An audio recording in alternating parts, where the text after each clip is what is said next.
Bismillahirrahmanirrahim. Hi viewers, good afternoon. I hope that you will be fine and doing good. Today we have bring a new video for you people, and our video for today is on bank reconciliation statement. In this video, I will cover the following topics related to bank reconciliation statement. The first one is what a bank reconciliation statement is, why it is important to the businesses, some of the major terminologies involved in bank reconciliation statement, a step-by-step guide on how to prepare a BRS, how often businesses prepare or they perform a bank reconciliation statement. So we will look into the details of each and every topic in the coming slides. So first we move on to our first slide, that is the bank reconciliation statement. What a reconciliation statement is. So from the definition, you can see that a statement that reconciles an entity's bank account with its underlying financial records. The statement outlines the deposits, withdrawals, and other activities affecting a bank account for a specific period. In a bank reconciliation statement, we usually compare the underlying records or the accounting transactions and bank ledgers reported by a businesses, and we compare it with the bank statement. All of the businesses, they do maintain a bank book for recording their transactions.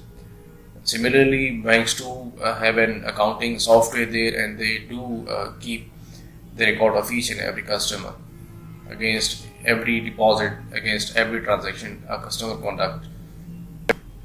Normally, a bank sends their customers account statements every month or at a regular interval or upon the request of the customer, so they have the access to perform bank reconciliation statement for their underlying records against the bank statements received from the bank.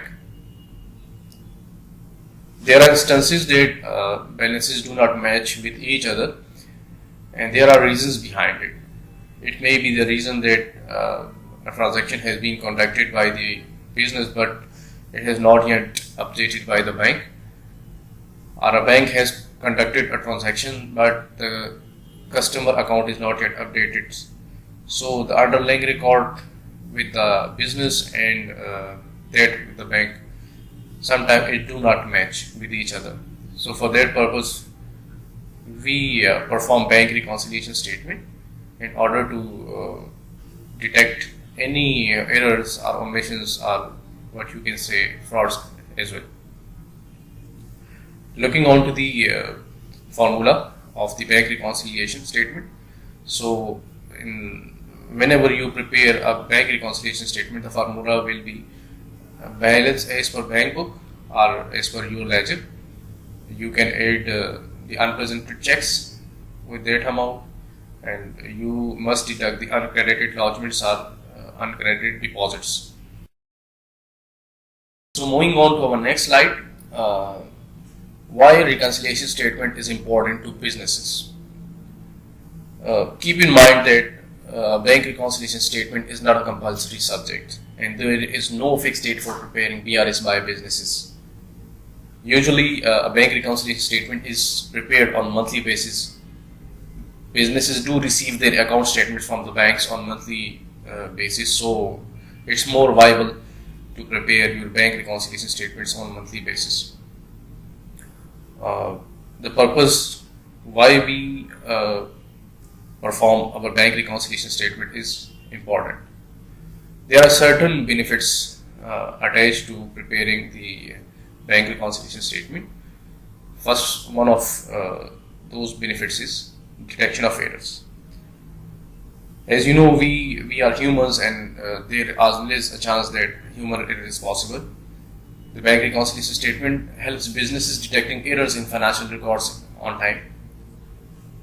There is always a case that a transaction has been omitted or wrong figures are posted in a bank ledger or a bank statement. The second one is regular updation of accounting records. If you are performing reconciliation, then you are comparing the underlying business record and the bank statement. So any record that is outdated can be updated in due course. Banks do commit mistakes, and it may be the case that bank has wrongly debited any amount from your account or has credited an amount which does not belong to you. So if you are regularly updating your accounting record and you are performing bank reconciliation statements on periodic basis, so it will help you out, and you will detect any omission or errors in time. Usually businesses do not have any control over these two, so the bank is posting entries in your bank account, but you are unaware of that. So if you are performing reconciliation, so you might be able to trace it down also. Any dispute with the bank is solved instantly. And the fourth one, the very important one, is detection of fraud. It may be the case that employee has issued check in someone's name and he has not recorded it in the cash book for any reason, for reason of concealment, you can say. So if you are performing reconciliation, then it will help you highlight the transaction so executed. Generally speaking, if you want your business integrity and prevention of fraud in future, so an independent person shall be given the responsibility for preparation of the bank reconciliation statement, and other person shall be given the responsibility for preparing the bank ledger.